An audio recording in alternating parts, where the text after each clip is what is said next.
ഈ ചാത്തനും യക്ഷിയും അങ്ങനെയുള്ള കാര്യങ്ങളൊക്കെയാണ്. അതായത് ഇവരെല്ലാം ഉഗ്രമൂർത്തികളായിട്ടുള്ള ഉഗ്രശക്തികളാണ്. ഇവരെ പ്രാർത്ഥിക്കേണ്ടതുണ്ട്. ഒരു ദോഷമുണ്ട് അതിന്. ആത്മാവിൻ്റെ സാത്വിക ഗുണം നശിക്കും.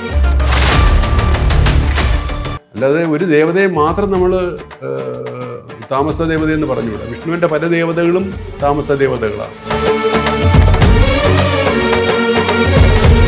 അല്ല, വിഷ്ണുമായ ചാത്തൻ എന്ന് പറയുമ്പോൾ അതിൽ വിഷ്ണുവിൻ്റെ അംശമായിട്ടുള്ള ചാത്തനാണല്ലോ. വിഷ്ണുമായ ചാത്തനെ പറ്റി പറയുകയാണെങ്കിൽ വിഷ്ണുവിൻ്റെ അംശമൊന്നും അതിനകത്തില്ല.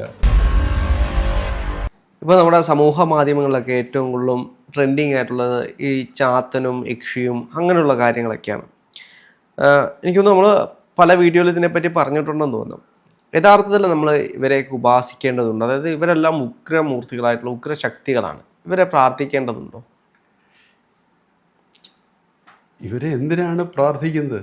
ഇവരെ പ്രാർത്ഥിക്കുന്നത് ശക്തി കിട്ടാനും ധനം കിട്ടാനും ശക്തി കിട്ടാനുമാണ്. ആഗ്രഹ സബലീകരണത്തിനാണ്. അപ്പം അതിന് വേണമെങ്കിൽ പ്രാർത്ഥിക്കാം. പക്ഷേ അതുകൊണ്ട് ആത്മാവിനൊന്നും കിട്ടില്ല. മാത്രമല്ല ആത്മാവിൻ്റെ സാത്വിക ഗുണം മുമ്പ് പറഞ്ഞാണ്, ആത്മാവിൻ്റെ സാത്വിക ഗുണം നശിക്കുകയും ചെയ്യും. ഒരു ദോഷമുണ്ട് അതിന്. ആത്മാവിൻ്റെ സാത്വിക ഗുണം നശിക്കും. രാജസമോ താമസവുമായ ദേവതകളെ ഉപാസിക്കുന്നതുകൊണ്ട് ആത്മാവിൻ്റെ സാത്വിക ഗുണം നശിക്കും. അതുകൊണ്ട് ആത്മാവ് ശരീരം പൊഴിഞ്ഞ് വീണ് കഴിഞ്ഞാൽ സാത്വിക ഗുണത്തിനും മാത്രമേ ഉള്ളൂ ഉയരാനുള്ള കഴിവുള്ളത്. ബാക്കി രാജസ ഗുണത്തിനും താമസ ഗുണത്തിനും താന്നു പോകാനുള്ള ഗ്രാവിറ്റേഷനെ, അതായത് ഭൂമിയുടെ വലയം അട്രാക്റ്റ് ചെയ്യുന്ന ഒരു ഗ്രാവിറ്റേഷൻ ഫീൽഡിൽ അട്രാക്റ്റ് ചെയ്യത്തക്ക രൂപത്തിൽ ആത്മാവായിത്തീരും. അപ്പോൾ അട്രാക്റ്റ് ചെയ്താൽ അത് താപ്പോട്ടേ പോവുള്ളൂ. ആ ഒരു ദോഷമേ ഉള്ളൂ. എന്ന് വെച്ചാൽ ആത്മവാദപ്പതിക്കും. എന്നാൽ കാര്യങ്ങൾ സാധിക്കാൻ നല്ലതുമാണ്. അതുകൊണ്ട് മോശമെന്നോ ചീത്തയെന്നോ ഒന്നും ഞാൻ പറയില്ല. കാര്യങ്ങൾ സാധിക്കണം എന്നുള്ളവർ ഇങ്ങനെയുള്ള ദേവതകളെ ഉപാസിക്കുന്നത്. കാരണം താമസവും രാജസവുമായിട്ടതിനുള്ളതിന് മാത്രമേ കാര്യം സാധിച്ചു തരാൻ പറ്റുള്ളൂ. സാത്വിക ദേവതയ്ക്കൊന്നും കാര്യം സാധിക്കുന്നതുമായിട്ട് ഉള്ള യാതൊരു ബന്ധവും സാത്വിക ദേവതകൾക്കില്ല. അതിപ്പോൾ വിഷ്ണുവിനെ പോലും നമുക്ക് ഈ 3 രൂപത്തിലെടുക്കാം. വിഷ്ണുവാണ് സാത്വിക ദേവത. അതിനെപ്പോലും 3 രൂപത്തിലെടുക്കാം. താമസ രൂപത്തിലെടുത്താൽ നമ്മളീ പറയുന്ന നരസിംഹവും അതുമായിട്ട് ബന്ധപ്പെട്ട അല്ലെങ്കിൽ കൂർമ്മം, വരാഹവും വാരാഹിയും ഇതൊക്കെ വിഷ്ണുവിൻ്റെ അംശങ്ങളാണ്. വിഷ്ണുവിൻ്റെ അംശങ്ങളാണ്. പക്ഷെ അതിൽ നിന്ന് കിട്ടുന്നില്ല ഗുണം. ഈ ഭൗതിക ഗുണമല്ലാതെ ഈ ആത്മീയ ഗുണം കിട്ടുന്നില്ല എന്ന് മാത്രമല്ല, ആത്മാവിന് ഗ്രാവിറ്റേഷൻ ഫീൽഡിലേക്ക് കയറാനുള്ള ആ ഒരു ത്വരിത വർദ്ധിക്കുകയും ചെയ്യും. അങ്ങനെ താഴ്ന്നു പോവുകയും ചെയ്യും. അല്ലാതെ ഒരു ദേവതയെ മാത്രം നമ്മൾ താമസ ദേവതയെന്ന് പറഞ്ഞുകൂടാ. വിഷ്ണുവിൻ്റെ പല ദേവതകളും താമസ ദേവതകളാണ്. ശിവൻ്റെ പല ദേവതകളും സാത്വിക ദേവതകളുമാണ്. ഭൈരവൻ പോലുള്ള ദേവതകളൊക്കെ ഒഴിച്ചാൽ സദാശിവൻ മഹാസാത്വികനാണ്. അപ്പോൾ അതുകൊണ്ട് ഒരു ദേവതയുടെ പേര് പറഞ്ഞ് നമുക്ക് സാത്വിക രാജസ താമസ ഭേദം പറയാൻ പറ്റില്ല. അതിന് നൽകിയിട്ടുള്ള ഗുണങ്ങൾ തന്ത്രിയായാലും അല്ലെങ്കിൽ സ്വയമേവ അതിൽ കുടികൊള്ളുന്നതായി. ഇപ്പോൾ സ്വയംഭൂവായിട്ടാണ് നമുക്കൊരു വിഗ്രഹം കിട്ടിയത്. ഗണപതിയുടെ സ്വയംഭൂവായിട്ട് കിട്ടിയതാണ്. എന്നാൽ അതിൽ തന്നെ സ്വയമേവ അതിലുണ്ടായിരുന്നു ചില ഗുണങ്ങൾ. അത് അതിസാത്വികമായിരുന്നെങ്കിൽ നമുക്ക് ആത്മാവിന് നല്ല ഗുണമുണ്ടാകും. എന്നാൽ താമസമോ രാജസമോ ആണെങ്കിൽ അത്ര ഗുണങ്ങളുണ്ടാകില്ല. എന്നാൽ നമ്മൾ ഉദ്ദേശിക്കുന്ന കാര്യങ്ങളെല്ലാം അതിൽ നിന്ന് സാധിക്കുകയും ചെയ്യും. ഈ ചാത്തന്മാരെ നമുക്കിപ്പോൾ സാത്വികമായിട്ട് ഉപാസിക്കാൻ കഴിയുമോ? ചാത്തന്മാരെ സാത്വികമായിട്ട് ഉപാസിക്കാൻ കഴിയുമോ എന്ന് ചോദിച്ചാൽ ചാത്തൻ്റെ മന്ത്രം ഞാൻ കേട്ടിട്ടില്ല. അത്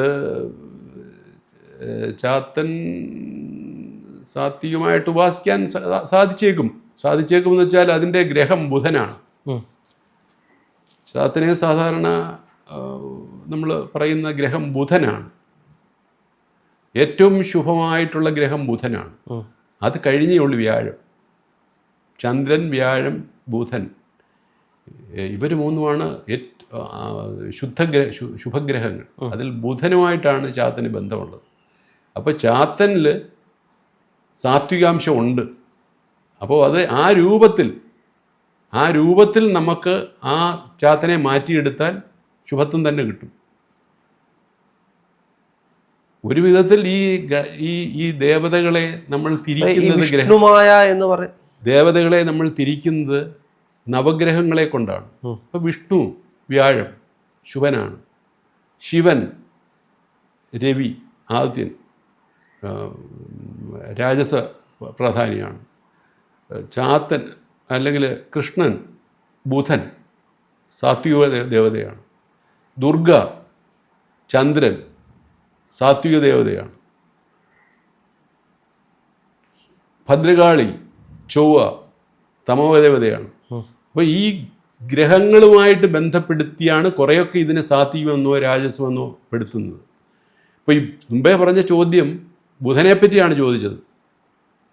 ആ ബുധൻ സാത്വികനാണ്.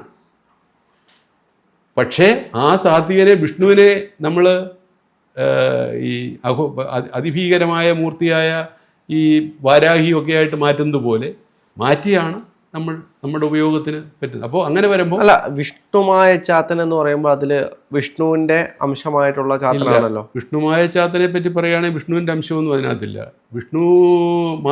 കുട്ടിച്ചാത്തന് തോന്നി എനിക്ക് എൻ്റെ അച്ഛനെ കാണണം, അച്ഛൻ ശിവനാണ്, പരമശിവനാണ്, അതിന് എനിക്ക് കൈലാസത്തിൽ പോകണം. കൈലാസത്തിൽ പോകാനായിട്ട് തീരുമാനിച്ചു. അദ്ദേഹത്തിന് അവിടെ കൈലാസം ചെന്നപ്പോഴത്തേക്ക് നന്ദി കയറ്റി വിട്ടില്ലെങ്കിൽ ഇടാതെ പുറത്ത് നിന്നപ്പോൾ അദ്ദേഹത്തിന് തോന്നി ഇനി എന്ത് വഴി ഉപയോഗിച്ച് അകത്ത് കയറാൻ പറ്റും.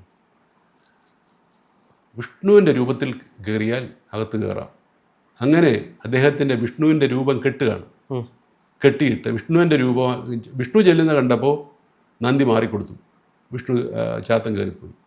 അങ്ങനെ വിഷ്ണുവിൻ്റെ രൂപം കിട്ടിയത് കൊണ്ടാണ് വിഷ്ണു മായ ചാത്തൻ. ആള് മറ്റേ ആൾ തന്നെ. ഞാൻ പറഞ്ഞത് മനസ്സിലായില്ലേ? ആള് മറ്റേ ആൾ തന്നെ. ഈ രൂപം കെട്ടിയത് കൊണ്ട് അദ്ദേഹത്തെ വിഷ്ണുമായ ചാത്തൻ എന്നറിയപ്പെടുന്നു. ആള് മറ്റേ ആൾ തന്നെ. അപ്പം ഇവരെ സാത്വികമായിട്ട് നമ്മൾ ഉപാസിച്ചു കഴിഞ്ഞാൽ സാത്വികമായിട്ട് നമ്മളൊരു പുതിയ ദേവതയെ ഉണ്ടാക്കുന്നു. എന്തിനാ പഴയ ദേവതയോട്ട് പോകുന്നത്? നമ്മൾക്ക് 30 കോടി ദേവന്മാരില്ലേ? ഇപ്പോൾ ആകെ ഇപ്പോൾ ജനങ്ങൾ എത്ര ഉണ്ട്? 700 കോടിയേ ഉള്ളൂ എല്ലാം കൂടെ ലോകത്തുള്ളത്. 33 കോടി ജനങ്ങളുണ്ട്. 33 കോടി ദേവന്മാരുണ്ട്. ഇതിലെ അത്രയൊന്നും അല്ലെന്നാണ് എനിക്ക് തോന്നുന്നത്. ഈ ആഫ്രിക്കയിലുള്ളതും ഈ അമേരിക്കയിലുള്ളതും മറ്റേ അമേരിക്കൻ ലാറ്റിൻ അമേരിക്കൻ രാജ്യങ്ങളിലുള്ളതും അവിടെയൊക്കെയാണ് ശക്തിയുള്ള ദേവതകളൊക്കെ ഉള്ളത്. നമ്മുടെ ഇന്ത്യയിലല്ല. ലാറ്റിൻ അമേരിക്കയിലും ആഫ്രിക്കയുടെ പടിഞ്ഞാറൻ ദേശങ്ങളിലുമാണ് അതിശക്തമാണ്. നമ്മുടെ ഈ എന്താ സോഡോ ഡാൻസൊക്കെ കണ്ടിട്ടില്ലേ? ഒരു കല്ലുമൊക്കെ ചലിച്ച് ഡാൻസ് ചെയ്യുന്നത് കണ്ടിട്ടില്ലേ? അവിടെ അത്രയും ശക്തിയുള്ളതൊന്നും നമ്മുടെ ഭാരതത്തിലില്ല. അപ്പോൾ അത് അങ്ങനെ അവരുടെ എല്ലാം കൂടെ കൂട്ടിയാൽ 33 കോടിയൊന്നോ 1000 കോടിയൊന്നും അല്ല, വളരെ കൂടുതൽ കാണും. ഇനി അതെല്ലാം പോട്ടെ, നമുക്ക് സ്വയമായിട്ട് ഒരെണ്ണത്തിനെ ഉണ്ടാക്കാം. നമുക്ക് സ്വയമായിട്ടുണ്ടാക്കി ഉപാസിക്കാം. ഉപാസിച്ചാൽ ശക്തിയും ഉണ്ടാകും.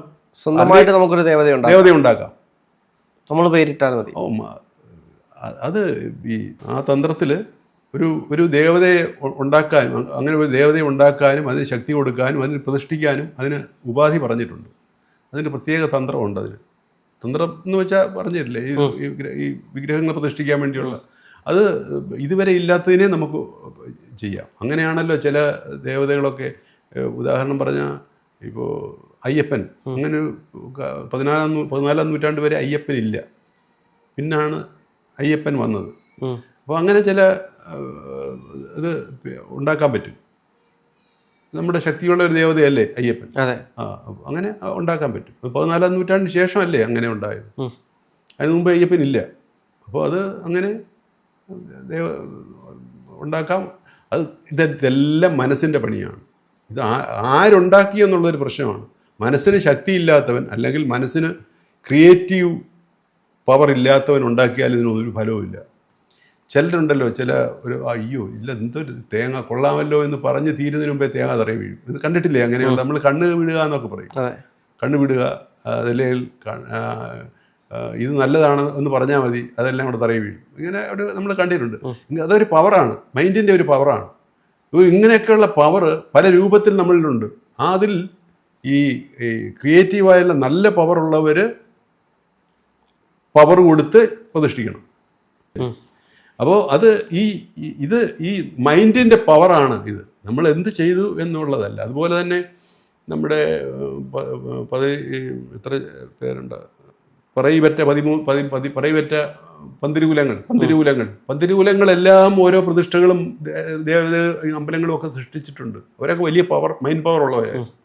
അതെല്ലാം ഇന്നും അറിയപ്പെടുന്നതും ശക്തിയുള്ള ക്ഷേത്രങ്ങളുമാണ്. എന്നാൽ ചില വലിയ ചിലവാക്കി മൈൻഡ് പവർ ഇല്ലാത്തവരെ കൊണ്ട് ക്ഷേത്രം വെപ്പിച്ച് എല്ലാം അന്നേരം തന്നെ മുടിഞ്ഞു പോയിട്ടുണ്ട്.